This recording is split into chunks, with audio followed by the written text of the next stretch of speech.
Hello, we are Group 3 of Lab Section 202, and we are Casey Belcher, Armand Zepeda, and Chris Schmidt.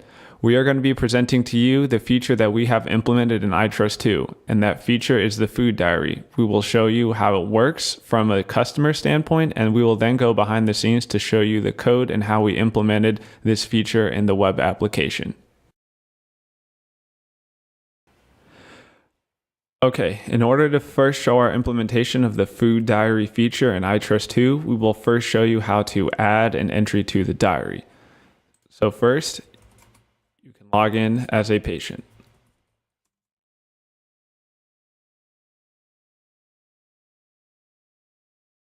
When you've logged in as a patient, you can go to the top left corner where you can either view your food diary or add an entry to the food diary.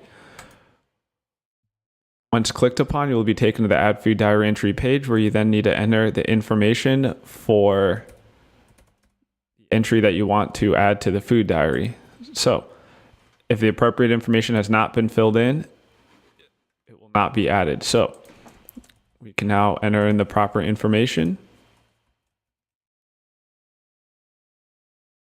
And once you've filled in the proper information, when you click Submit, the entry will be added to the food diary, and you will then be taken to the food diary page where your entry will be displayed among the rest of the entries in the food diary if there are others.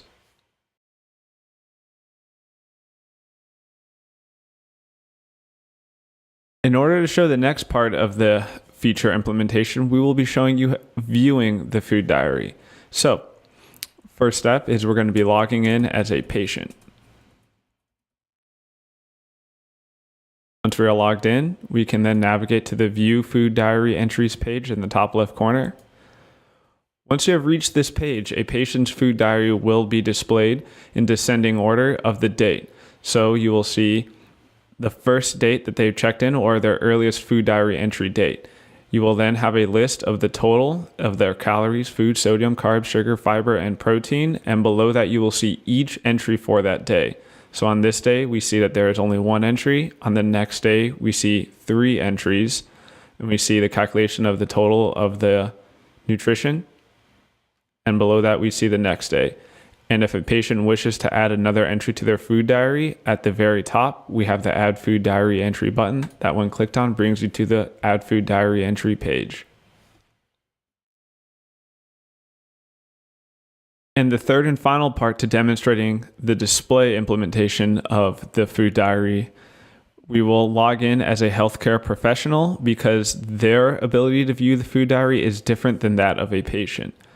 So to log in, we have a default healthcare professional we can log in as. When you look in the top left corner, you will see that their option is to view a patient food diary. When clicked on, it will be brought to that page, where you will then see a list of the patients the healthcare professional can see. After they have seen all the patients, they can click on one, and their food diary will then be displayed in the same order as if a patient was viewing it themselves.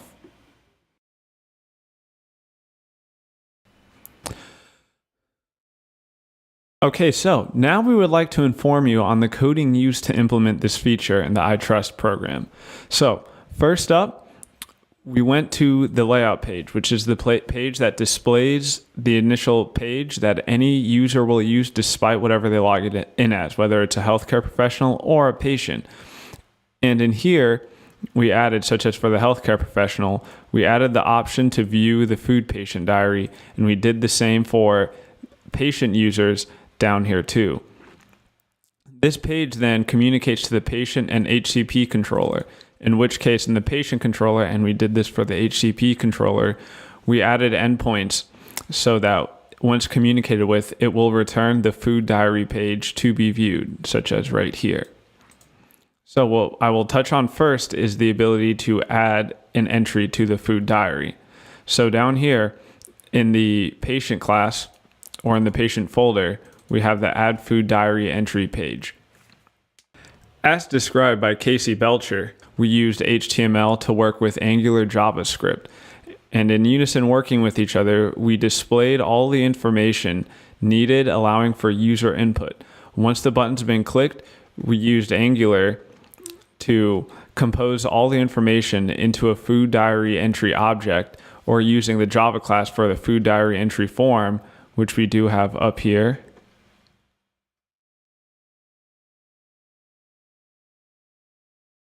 So we created a Java object that is back up in the program, and we form one of these objects and send it to the back. We will touch on that later when we talk about the backend REST API endpoints we use for storing data.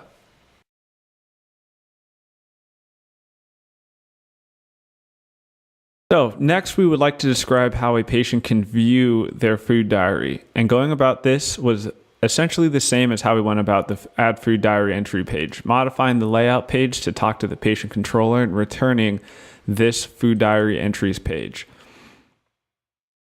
So this page uses, it's again HTML working with JavaScript, or specifically Angular.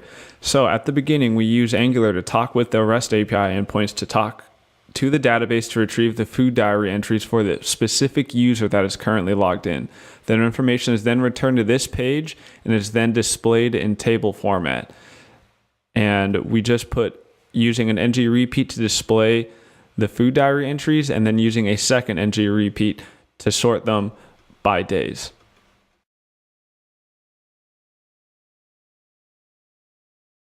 And for the final part in describing the display function of the food diary feature that's been added is for the healthcare professional and how they view the food diary entries of their patients. So going about the same way of modifying the layout and talking to the HCP controller and returning the view food diary page. Using HTML working with Angular, we use Angular methods to initially talk to the REST API endpoints and return a list of patients. And I, Armando, was responsible for this end.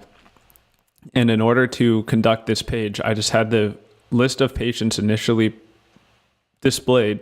And when a patient is then selected, it will talk with the REST API endpoints to retrieve the food diary entries of that specific patient, which are then displayed in a table format below. And finally, we have the REST API endpoints that we used. So when it came to the food diary entries, we decided to store them in the MySQL database, such as how all the other users, such as patients and healthcare professionals, are stored in the MySQL database too. We used REST API endpoints for that. As detailed by Chris Smith describing, these API endpoints were used to store and retrieve food diary entries. So we do have a method for storing an entire entry through post mapping. We do have an ability to grab a list and to be able to grab a list of a specific patient. So one can be used to retrieve a patient's food diary by using the logger util.currentUser, or by giving a specific patient name, we can retrieve a specific patient for when a healthcare professional is trying to view their entry. And then we also added a sort by date function just to make it easier on the front end display in terms of being able to display the food diary entries by date. And finally, to end the presentation, I do believe it is worth noting that we did use Cucumber and Selenium tests to test the front end display functions of our food diary feature, and we mocked MVC objects to test the REST API endpoints on the back end of our food diary feature. That way, through automated testing, we can rest assured that our feature being added to the program will function as properly. Thank you for watching our presentation and listening to our implementation of the food diary feature on the ITrust2 program.